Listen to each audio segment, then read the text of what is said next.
mensupları, kıymetli hanımefendiler, beyefendiler ve sevgili gençler, Batman Sivil Toplum Kuruluşları'nın küresel Gazze yürüyüşüyle dayanışmak için düzenlenmiş programa hoş geldiniz. Bismillahirrahmanirrahim.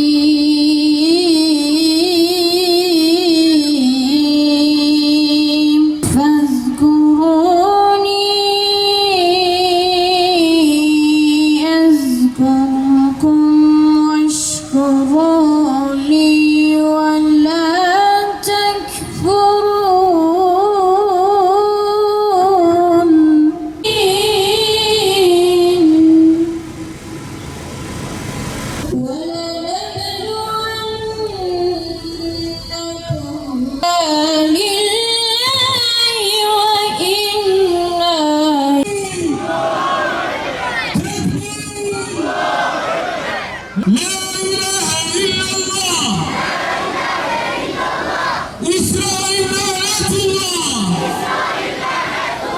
Susuzlukla teslim alınmak istenen, barınaksızlıkla yok sayılan bir halk, göz göre göre dünyanın gözü önünde adım adım katledilmektedir.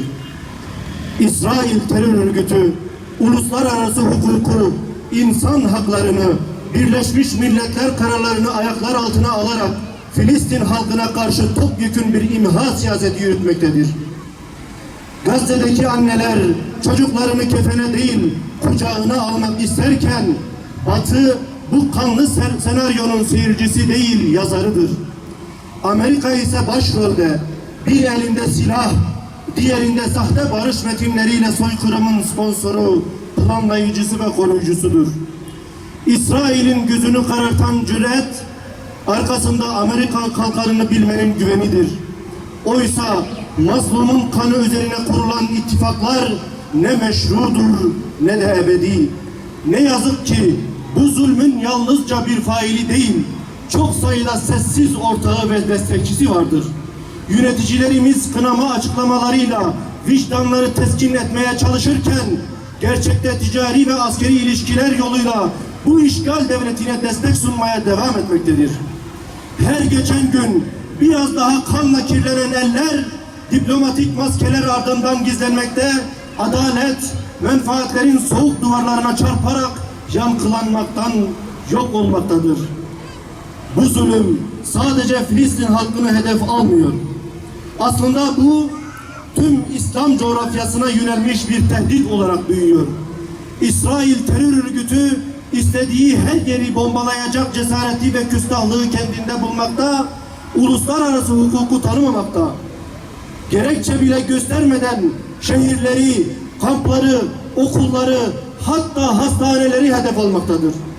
Bu yayılmacı işgalci zihniyet yalnızca Gazze için değil, bütün Müslüman halklar için hayati bir tehlikedir. İsrail'in Gazze'den sonra Suriye ve İran'a attığı bomba yarın İstanbul'a çevrilen namlunun habercisidir. Artık sözün değil, eylemin vaktidir. Artık hamazi nutukların değil, cesur adımların zamanı gelmiştir. Bizler Batman'daki sivil toplum kuruluşları olarak hem ülkemizin ve İslam dünyasının yöneticilerine hem de ümmetin vicdanına sesleniyoruz. Mazlumun feryadı yeryüzüne yayılırken biz de karanlığa karşı kardeşliğin kandilini yakıyoruz. Kürecik radar üssü ve İncirlik hava üssü derhal kapatılmalıdır. Malatya'da Türkiye'nin bağrına saplanmış bir hançer gibi duran Kürecik radar üssü, Adana'da vicdanlara kurulan bir gölge gibi İncirlik hava üssü, her ikisi de Amerika'nın kontrolünde. İsrail'in güvenliği için nöbet tutmakta. Bu üslerden akan istihbarat Gazze'ye düşen her bombaya yön vermekte. Her çocuğun çığlığına hedef çizilmektedir. Bu topraklarda bir zamanlar mazlumlar sığınılacak liman bulurken bugün katillerin oyun kurduğu bir sahneye dönüşmek vicdanlara ağır bir yüktür. Amerika bu soykırımın faili kadar suç ortağıdır. Mazlumun gözyaşını silmeyen zalimin silahını tutar. Amerika ile kurulan her ittifak Gazze'de toprağa düşen 1000 yetim demektir. Bakü-Ceyhan boru hattı üzerinde İsrail'e giden petrol akışı derhal durdurulmalıdır. Gazze'de karanlıkta doğan çocuklar yakıt yokluğundan dolayı can verirken Türkiye topraklarından geçen petrol boruları İsrail'in zulüm çarkına çevirmeye devam ediyor. Her litre petrol Gazze'deki bir damla kana dönüşüyor. Her damla yakıt bir annenin ağzına denk düşüyor. Enerji taşıyan bu hatlar aslında vicdanı delip geçen kör kılıçlara benzemektedir. Türkiye artık bu kirli akışı durdurmalı, zalime değil direnişe güç olmalıdır. İslam ülkeleri ve devletimiz İsrail'le her türlü ticari ilişkiyi derhal kesmelidir. Başta devletimiz olmak üzere tüm İslam ülkeleri artık ikiyüzlü politikaları terk etmeli. İsrail'le yürüttükleri tüm resmi ve özel ticari ilişkileri kesmelidir. Gıdadan çimentoya, tekstilden kimyasallara kadar yüzlerce kalemde devam eden bu alışveriş İsrail'in imha makinesini beslemektedir. Bu ticaret yalnızca mal değil, bir halkın mezar taşlarını taşımaktadır. Müslümanlar zalimin kasasına para değil, mazlumun eline ekmek yetiştirmek zorundadır. Yöneticilerimiz İslam ülkeleriyle Gazze'ye insani yardım koridoru açılması için ortak diplomatik seferberlik başlatmalıdır. Gazze'deki abluka ve ambargolar insanlık dışı bir kuşatma halini almıştır. Yardım gemilerine yapılan saldırılar uluslararası mahkemelere taşınmalı, savaş suçlusu İsrail uluslararası alanda yargılanmalıdır.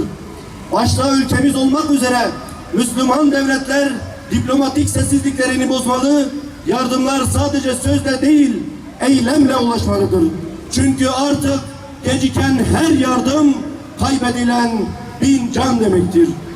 İslam ülkeleri ve devletimiz ortak bir diplomatik, ekonomik ve askeri güç oluşturmalıdır.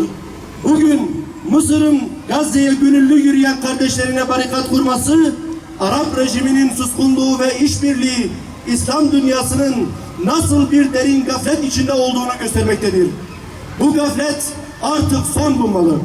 İslam ülkeleri yalnızca kınamakla değil, birleşik bir askeri güç kurarak Gazze'ye doğrudan insani yardım ulaştırmalıdır. Gazze'nin gökyüzünü insansız hava araçlarıyla değil, kardeşliğin kanatlarıyla örtmelidir. Çünkü Filistin yalnız değildir.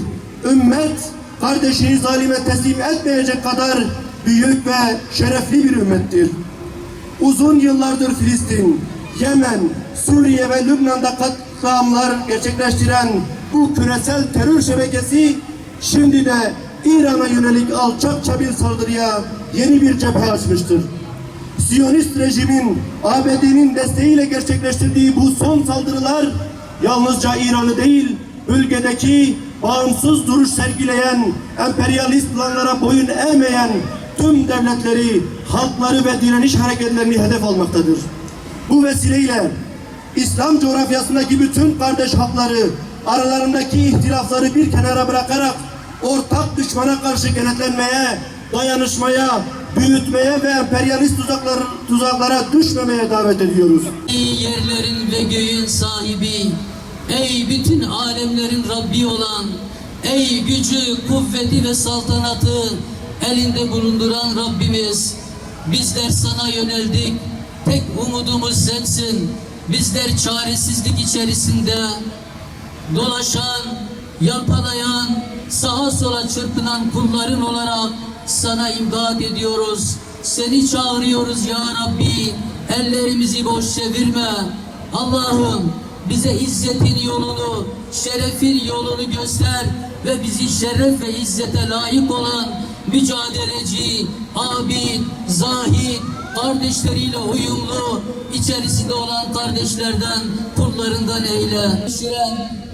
Bizleri birbirimize düşüren o ifsad edici olaydır ya Rab. Orada akıtılan Müslümanların kanlarını, ümmetin zaten